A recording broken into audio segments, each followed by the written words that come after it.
Gakuta la moya wam Kubela pambili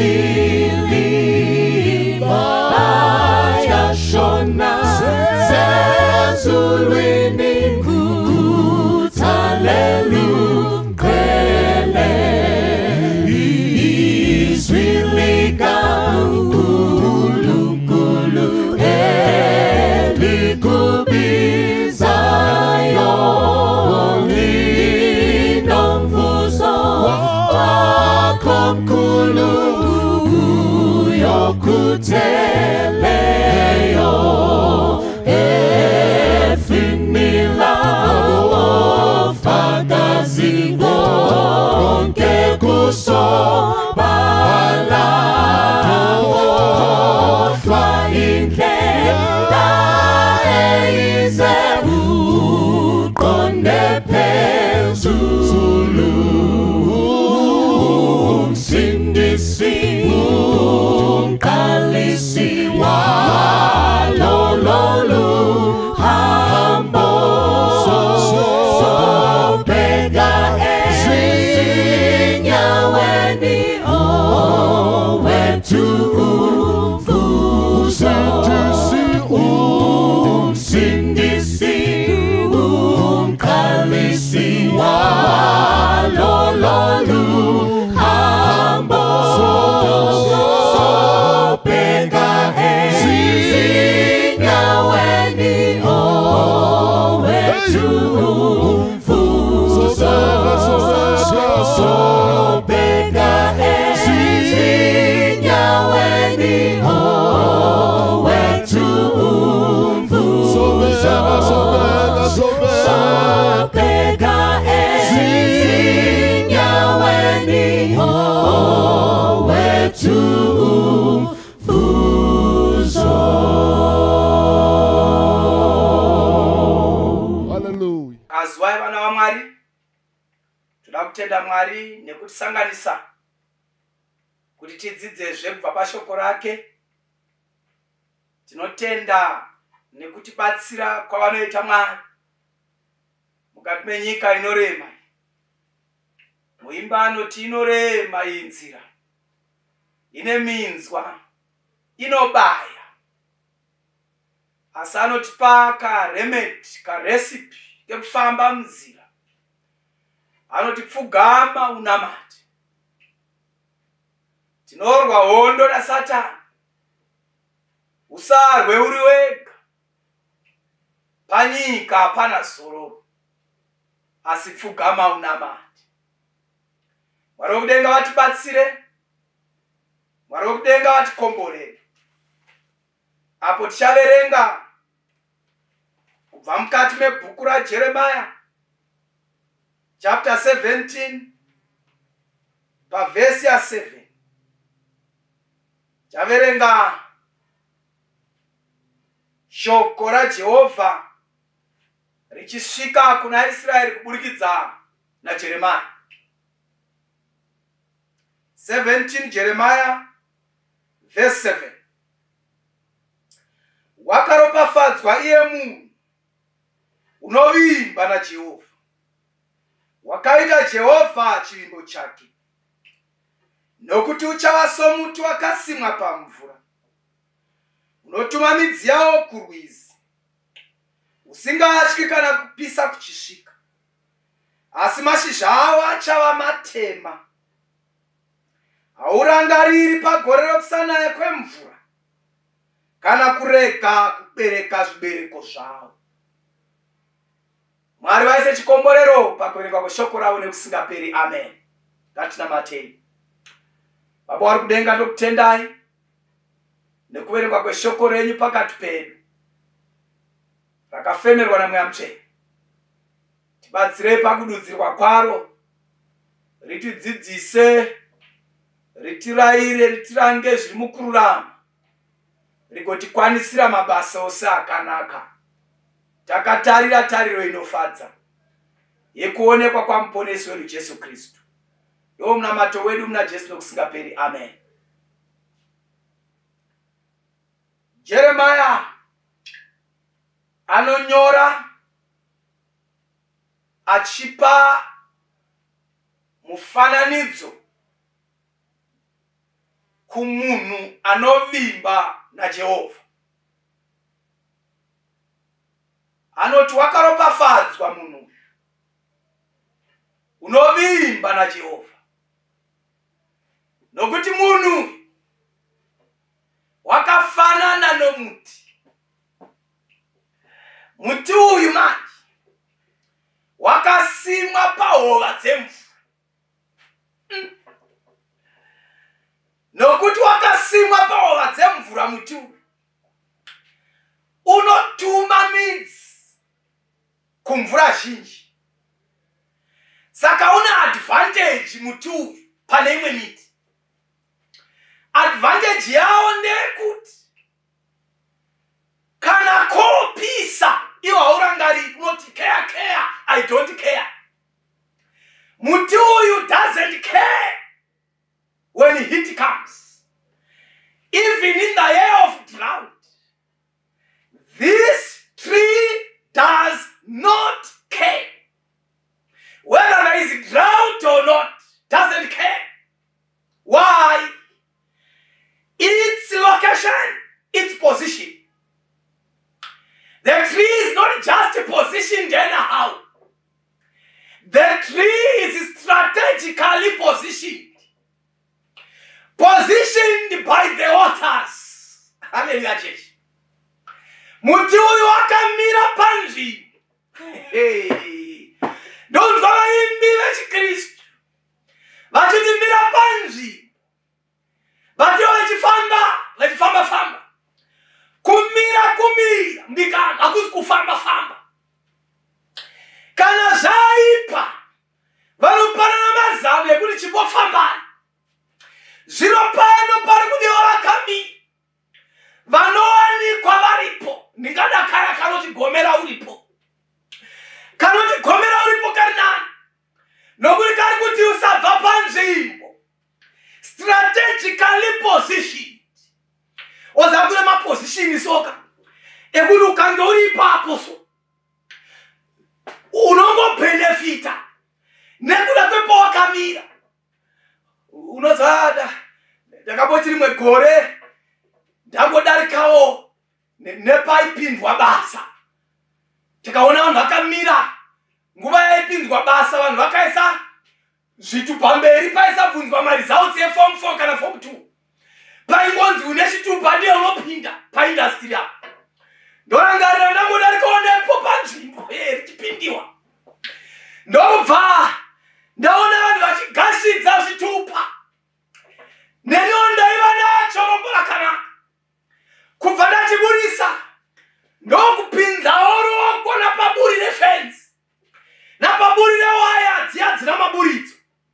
Ndokubva aitora pakati one up pechitatu ndepangu. Pechitatu ndini. Why? At the right place at the right time. Strategically positioned.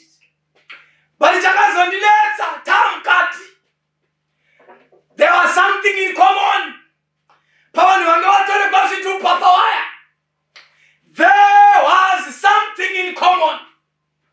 And this one thing in common, ndechekuti tose tatisina vhudzi mumusoro, tatina mazuda. Hauna kuzviwa. Ndati tose vakatorerwa zvitupa tiri 15 taiva namazuda, kureva kuti panga paine zvaiita kuti vanhu vatorerwe zvitupa.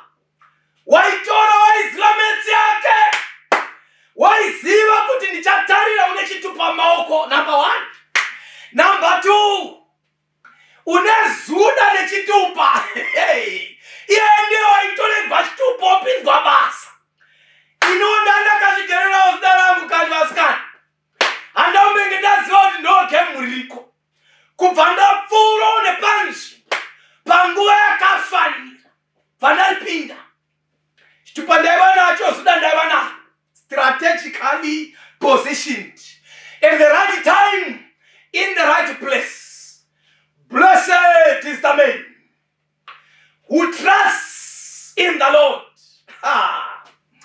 unovimba naJehova. 125 dzamapisarema. They that trust in the Lord are like Mount Zion, which cannot be removed, but endures forever.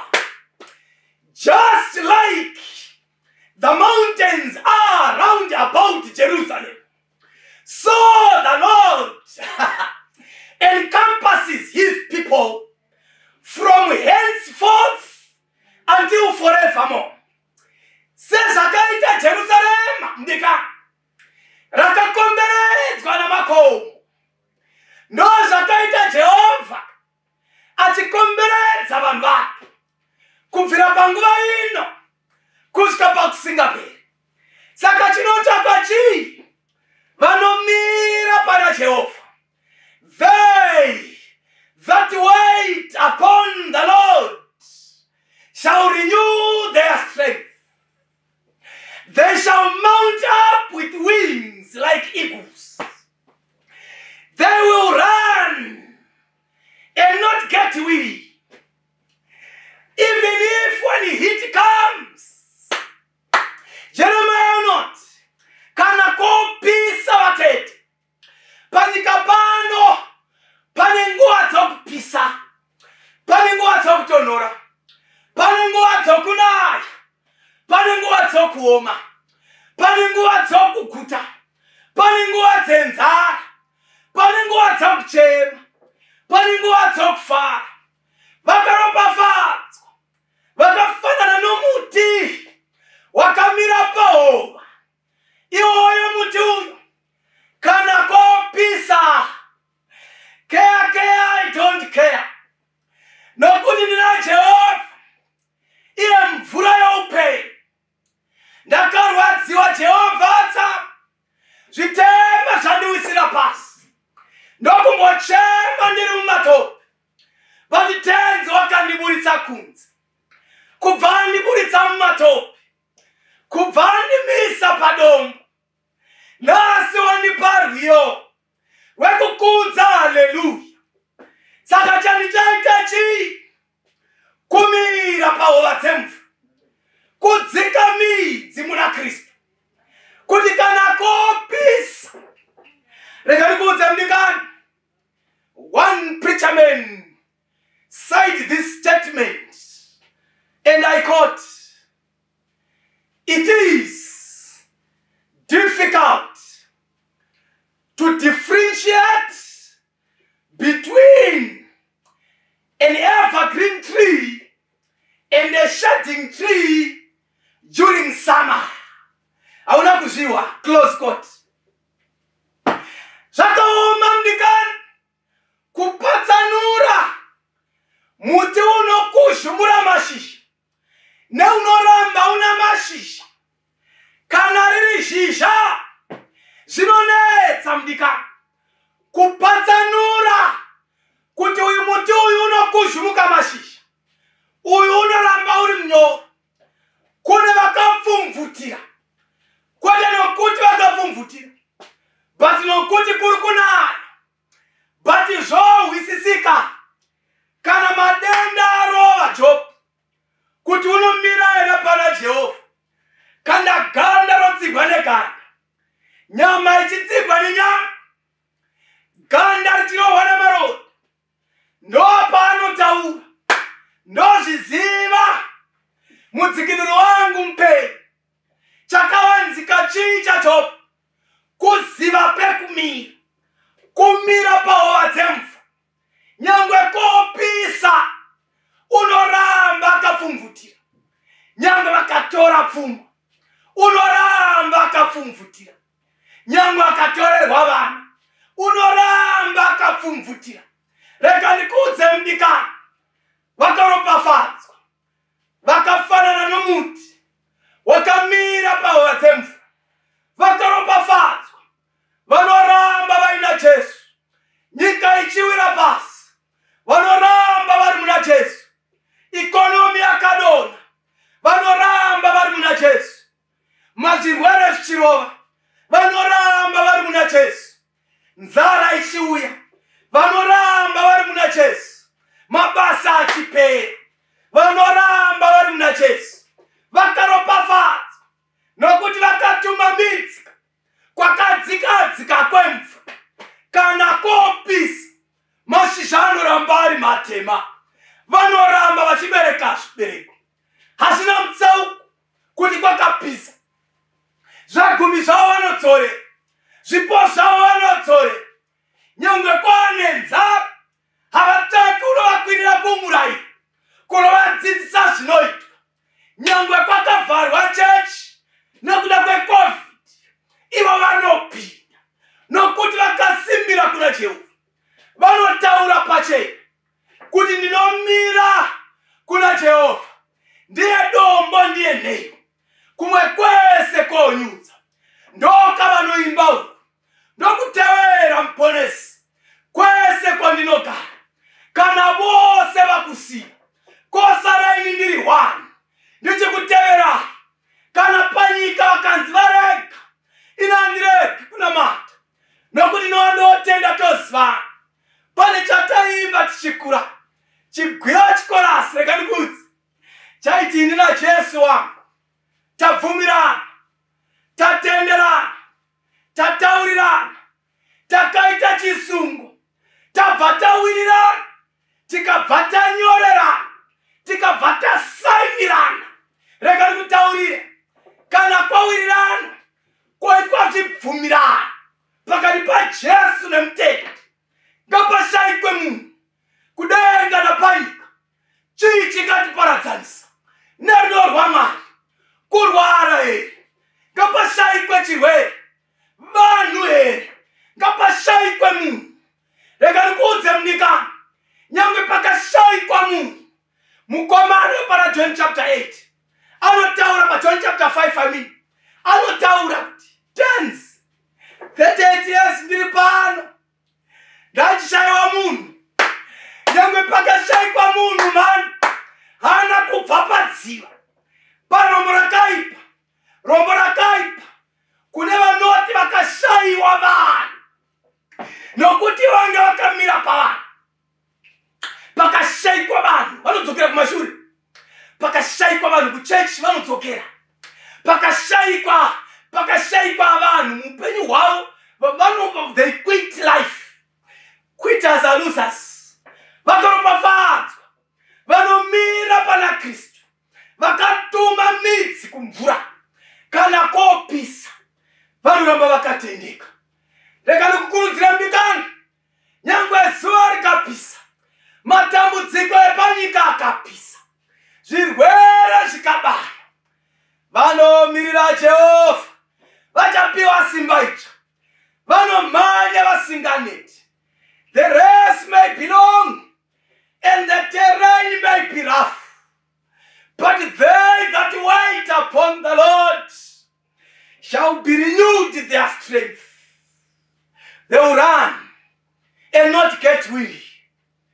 Uripoera mdikani, rega ndikukurudzire kuti mira pana Jesu. Vaizviziva na Peter kuti kana tina Jesu we are covered. Kana Jesu arimo muchikepe we are covered.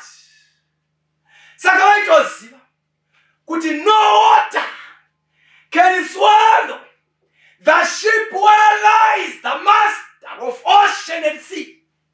Mvura igoni kunyodzangaravai, nokuti mukati mayo murere tenzi wenyanza nepasi. Pandava kunopedzisaka izvozvo, ndinokuudza kuti musoro wenyaya uri kuti stand firmly on Christ. Mira wakasimba pana Kristu, nokuti mvura inyudzingana kana muine tenzi wenyanza nepasi. Peter ndomufarira mani, kadzungu kake kaiwandira kukuponeswa. Kuna anoita kadzungu kubva kuna Jesu. Zvino dzungu raPeter raihwedera kuna Jesu, raimukwededza ikoko. Nyangwe aimbotsiura Jesu, but aikwedera kuna Jesu. Peter musuya varasha makago, vakarasha zviwanikwa, vakarasha vakakupa mvura chikepe chonyura. Jesu vete mukepe wakatsamira mutsago pakushini. Achirova hope dzokuzorora chaidzo. Chikepe chichinyura. Chikepe choda kunyura. Vanomutsa. Carest thou that we perish? Hamuna hanya ere ni Jesu kutovata kudai shua. Kuvata ere pakadai. Ndofarira 127 kama pisareva. They that build without the Lord, the builders build in vain. Paraphrased. They that watch cities without the Lord, the watchmen watch but in vain. Paraphrased. Asamaturo kumukamangwana. Nokunonoka kubata. Nokutkazo kutamburi. I like the King James Version. For he grants sleep. Eshona no tuno paka wavete. No, that's not it. Aupi wakavata kuhopa hakuna ziriko. Kuhopa hakuna ziriko mdikano hakuna ziriko kuhopa hakuna. Nyambo ukarota wakaguta unomkaone shara. Ukarota uli Britain unomkaone kumbakwenyu. Kuhopa hakuna ziriko. Ukarota uli mari shinji unomkausina. Kuhopa hakuna ziriko. So awapui wakarata. No. But I like the King James Version. It says, he grants sleep to his. Kureva kuti. Vake manje vanoiva naye. Vanovaka naye. Vanorinda naye. Vanomira pari. Vanomvimba. Vakafanana negomo reZioni risingazungusu. Vakafanana nemuti wakasimwa pawo. Unotuma midzi kupfura zhinji. Ivavo.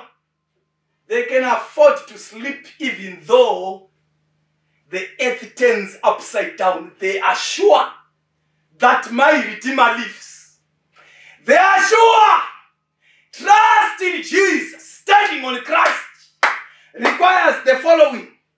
As I'm drawing to a close, standing on Jesus firmly requires the following. Number one, belief.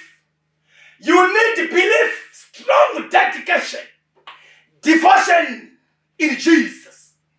You need to be loyal, loyalty to God. Because if he says fear not, he means there are some frightening situations and fearsome monsters which can arise on the way.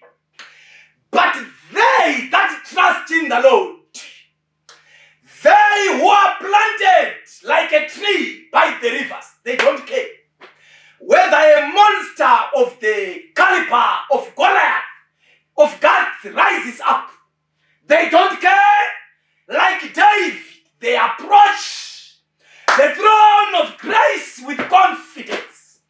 For they know, kuti kunyangwe zvazvino kana zvichauya, kana mberi kana zvekumashure, kana masimba kana chi, zvitiparadza isina Mwari. Saka they are loyal, havabviswe panzvimbo. Vanomira panzvimbo Mwari. Vanogomera vari. Havabvi nyangwe vakafirwa. Care, don't care. He gave. He has taken. Like Job, they stand and say, praise be the name of the Lord. They don't care. They know kana waripinda chasara kubuda. They don't care. Salary kauya yakapera mwezi ukasara mshinji. They don't care because they know the Lord's prayer. Give us our daily bread. Every morning, every day, afternoon and evening, their bread and water is sure. For like God in the wilderness with old Israel, he rains manna for them. They can always ask, what is this? Referring to the blessings of the Lord. They that trust in a lawyer, they need to be mature. That vanomira pana Jesu, panoda maturity, kutokura chaiko, toita munhu akakura pakuziva Mwari. Ephesians chapter 4. Nokuti Mweya Mutsvene akadana pakereke kuti pawanikwe vamwe vadzidzisi, vamwe vaapostoli, vamwe vaparidzi, vamwe vafundisi, for the edification of the saints and building of the body of Christ. Kuti zvikodini? Kuti vanhu vasvike pakukura, so that they can not be tossed to and fro by every wind of doctrine, by the cunningness of men. Rekani kuudze mdikani, kune kudzidzisa kwavanhu kunobvisa vanhu pana Jesu. I would rather remain behind with Jesus than run ahead with men, because ngatukwe munhu unoimba nemunhu wakaita ruoko rwemunhu piro yake, iyeye wakafanana negwenzi murenje kana kopisa rokuzvimuka mashizha. Rega ndikuudze mdikani, kana ukaimba na Kristu, you need to be mature. By faith, Moses, Hebrews 11:24. By faith, Moses, when he was come of age, he refused. Moses akura, mature Moses refuses to be called the son of the daughter of Pharaoh. Akaramba kuti mwanakomana womukunda wa Farao. Akati zviri nani kutambudzika navana vaMwari than to enjoy the fleeting pleasures of sin for a season. Vasikaimi naJehovha vanofarira kugara muzvi pande zvenguva duku, temporary. Vanomira pana Jesu, they are like Mount Zion, permanent. They cannot be moved, they remain. Yangu vanovaka road pagomo, they have to think twice.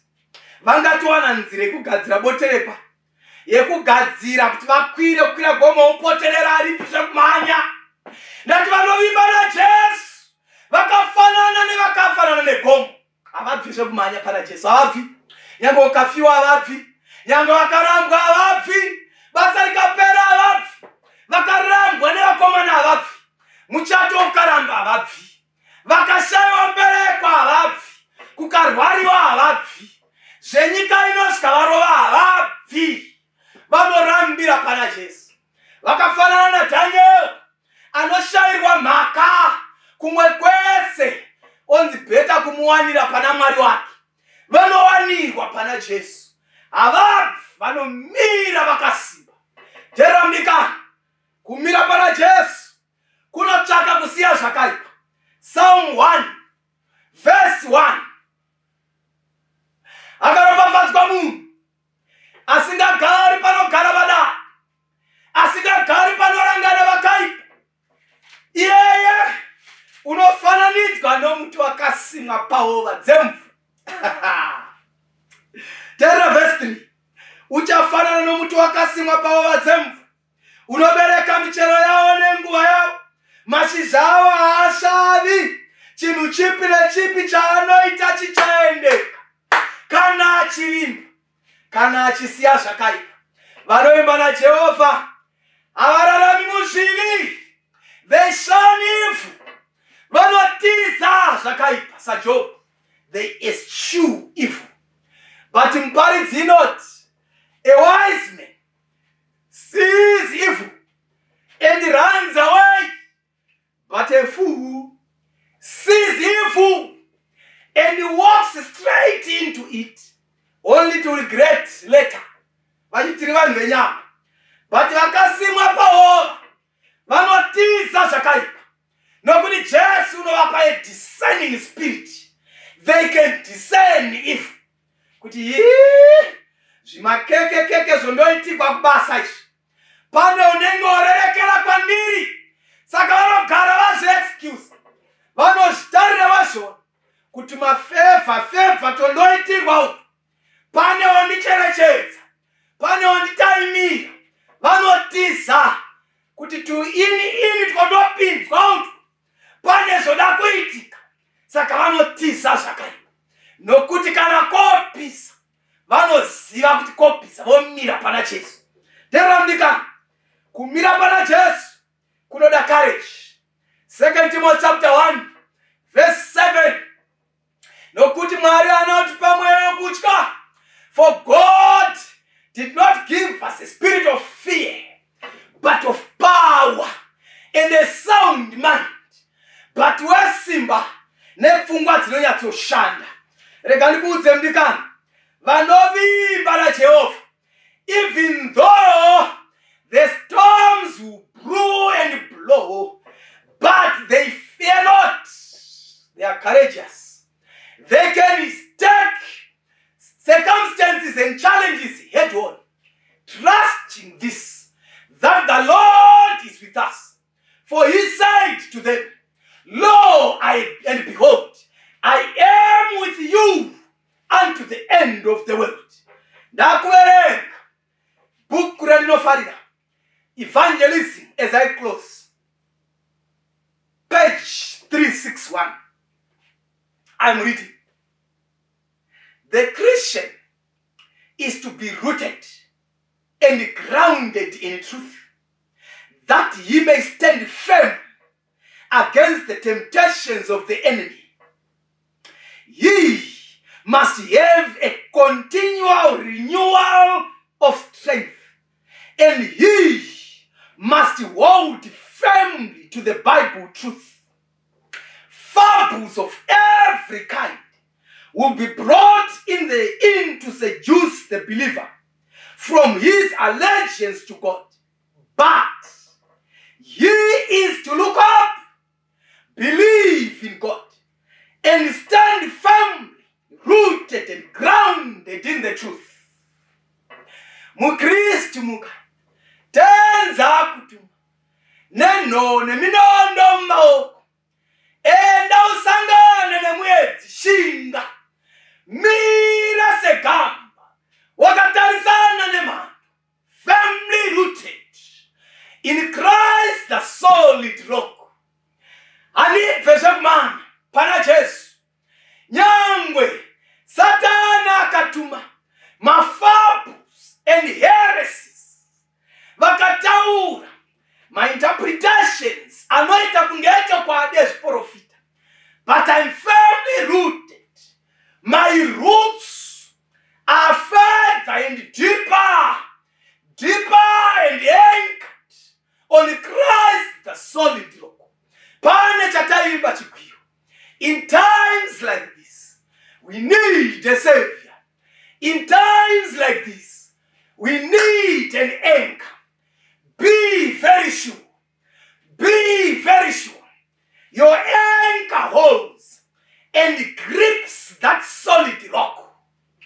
In times like this, we need a savior. In times like this, we need an anchor. Be very sure. Be very sure. Your anchor holds and grips that solid rock. This rock is Jesus. Oh yes, he's mine. This rock is Jesus, and I know him. Be very sure. Be very sure. Your anchor holds and grips that solid rock. Rock of ages, clear for me. Let me hide myself in thee. Let the water and the blood from thy reed. Hallelujah, church. Thy water and the blood. Zakadeuka vaparuti. My anchor holds. It holds and holds. When death comes and it threatens, My anchor holds and holds because I'm standing on Christ. When fire persists, my anchor holds and holds. Are you holding, my brother? Ndatikana kopisa. Unokaimba hereke kuti ndokutevera imponesa. Ndatikana kodziya nyika yodziya. Matambudziko orura. Achithreatena achigogodza pamukova wehuwa. Is your anchor holding? I want to pray with someone who says, oh Lord, help me. I am vulnerable. The earth is too much for me.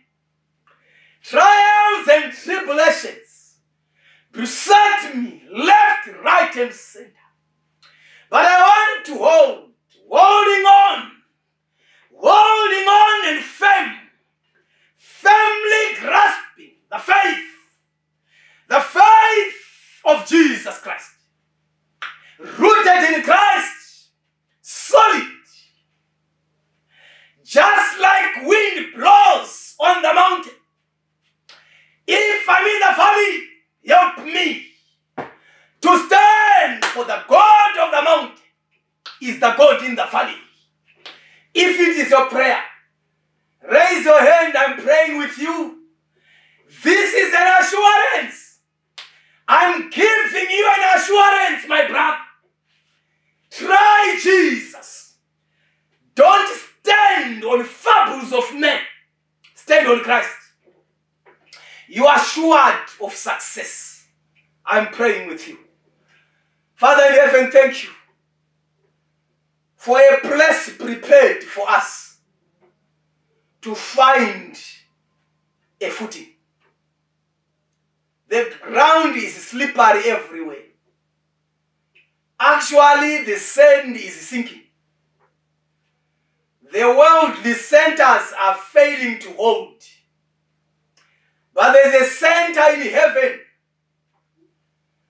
And it pleased all the fullness of God to dwell in him. And that's Jesus. He lives to minister for us in the sanctuary in heaven. Help us to have our footing on him, on Christ, the solid rock, to stand. Because the earth is slippery. The ground is not even. The pastures are not green. The patches are dry. The cisterns are dry. No bowls, no water. The wells have dried up. The fields are dried up. Drought is everywhere. Pandemics have caused people to doubt you. But these ones standing are saying, help me to hold on and keep on. Keeping on with Jesus. Musarasa very man. Nokuti amusimurasisi wavana. Tibatsirei nesu terege kukurasisai. Nokuti sinetsike kukurasisai. Mirai nevanhu venyu vasimbire mamuri. Muzita raJesu nokusingaperi. Amen.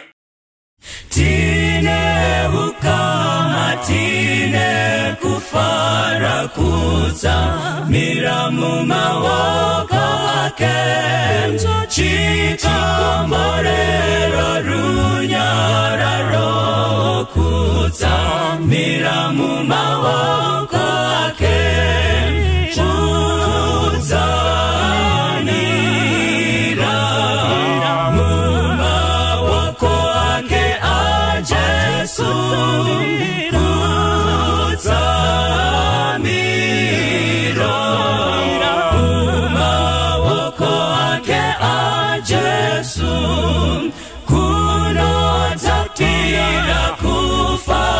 Mzira kutsa miramu mawoko ake, zira ya penya suwa nesuwa kutsa miramu mawoko ake, kutsa miramu mawoko ake a Jesu.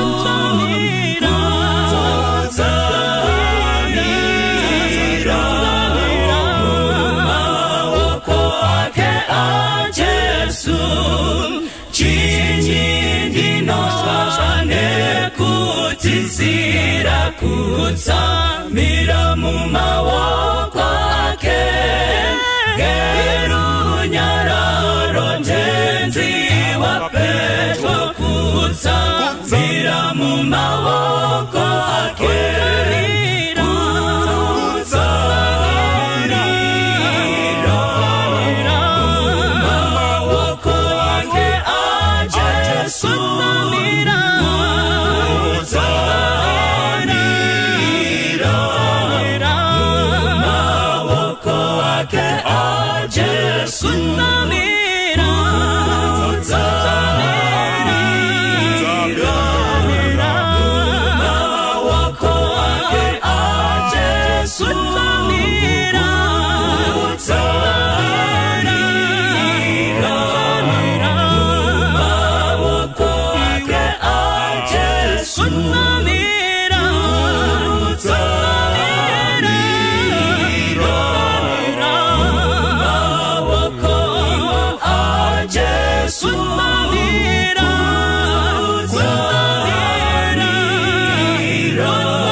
Domutewera kweseko Nanziza kusimbira Dotondera kudifira Ipo pamchinjiko we Calvary Ishe Jesu wanditungamira Imo murendo resenguva tese Arishamwari yeidi dinotondera Calvary dofarira te moake doda andi tukabire rudo rwake wa kanaka iro rwaereswa pa Calvary Ishe Jesu wanditungamira Imo murendo resenguva tese Arishamwari yeidi dinotondera Calvary Dinofambandi Sikachki dofara na Kristu pechko dosimbira Chaona iyo shamwaliye pa Calvary Ishe Jesu wadi Ishe Jazira Imo murendo resenguva tese Arishamwari yeidi dinotondera Calvary Jesu wadi Ishe Jesu Imam rendo resenguva tese Arishamwari yeidi dinotondera Calvary dinotondera Calvary dinotondera Calvary dinotondera